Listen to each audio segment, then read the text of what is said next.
lot of annual iconic sporting events right here in the Tri-States, and one of them by far is the best. That's the Tom Oakley Invitational, and that's where we're going to start this crazy train off tonight over at Bill Klingel Trail. 11 teams were ready to bring the heat in this cross-country meet. First up is the girls' race. Quincy High's Peyton Kuhl immediately separating herself from the pack to start the race off very strong. And the theme would continue around the halfway point. Kuhl creating a substantial lead.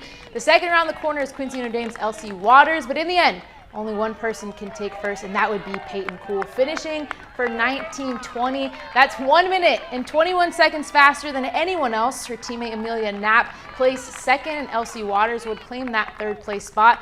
Now let's hear from the winner, Miss Peyton Kuhl, on today's victory. Just wanted me to go out and just see really how fast we've been training all week on the course. So he's like, you know the course, you know the turns, just really go out and see how strong. So I just wanted to get out strong, and then I just wanted to keep going, and I was trying to not look back, but a couple times I'd take a sneak peek back.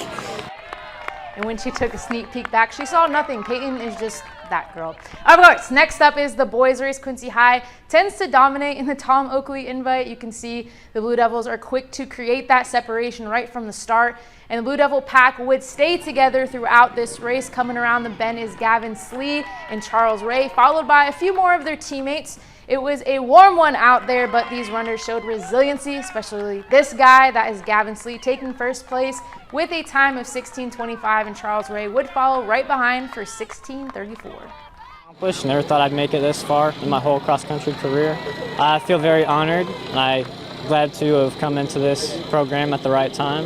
Made state last year for the first time in school history, and we'll make it this year again. As a whole, the Blue Devils took first place, QD took fourth, and Liberty fifth place. That wasn't the only invite we had going on tonight. Our very own Abby Williams was in Rushville for a little day of volleyball. So Abby, how was it in Rocket Country? Thanks, Victoria. It was a great atmosphere in Rushville today at this tournament. Let's start with the third place game, this one between Liberty and Brown County. A big time matchup between two of our local teams. Starting off, Hornets serve, Olivia Martinez puts this one into play, but Liberty gives it to their big hitter, Claire Ober. What a kill for her to get the side out. Ober now stepping up to the line to serve, but Brown County takes control of the ball with the initial pass. Setter Gretchen Hilburn finds Kinsey Cassing. That cross-court shot is as good as gold. She was a huge factor for the Hornets today. Hilburn serves it up for Brown County, gets the ace, and now up Liberty Chandler puts the ball into play. Get ready for some defensive highlights. Eagles send it over as a free ball after the setter dump. They go right to Kinsey Cassing in the middle, but she is blocked by Ober and Chandler John. Brown County can't return it, so Liberty wins the point and the game in 2 sets to come in third place. Now for the championship game, the two teams playing for gold, Pittsfield and Rushville.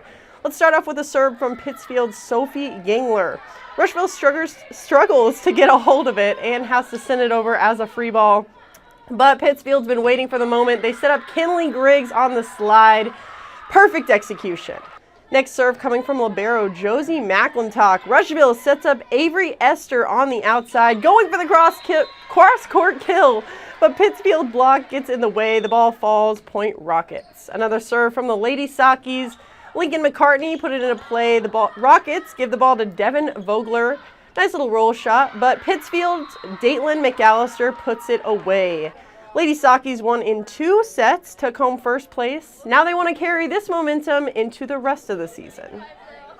A big win like this is really important for us because we were in a slump for sure. So I think just going 100% in practice and feeding off of this energy is definitely going to help in our season. And the Lady Sakis hope that this weekend's dominance will continue to carry into their next game, which is on Monday against Camp Point. In other scores this weekend, QD boys soccer fell to Gateway 9-0. And on the football field, Unity Payson got the win over Route Catholic 36-26. Well, that's all I have it from in here, Victoria, but we've got a lot to talk about on the college side of things. So I'll go ahead and send it back over to you. Thanks, Abby. Like you said, it was a big day at QU as the Hawks were back at the Rock for a big homecoming game against McKendree. Now, this was my first time seeing the Hawks this season, and honestly, this game did not disappoint one bit. On their opening drive, Braden Little fakes the handoff, fakes me out too, but you know what? We know who this guy is. That is Elijah Ginnenbacher on the screen, cutting up field and powering through for the first down. The Hawks are going to cap off the drive with a handoff to Colin Parsons, who put 6 on the board.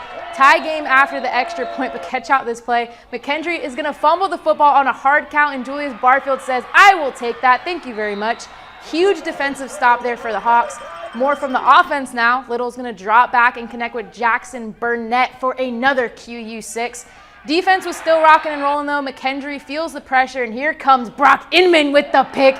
He follows his blockers for a decent gain. Now it's time to turn defense into offense. Little scanning the field, and this is what you do when no one is open. You become Superman. That is who Braden Little is, and no one can stop 7 on the move. He falls into the end zone for the tutty. Great first half from the Hawks, but they wouldn't be able to put up any points in the second. They fall to McKendree in a close 24-21 game and are now 3-2 on the season. Other college scores from today: WIU falls to Tennessee Tech 66-20, and Culver Stockton back in the win column after taking down Graceland 28-21.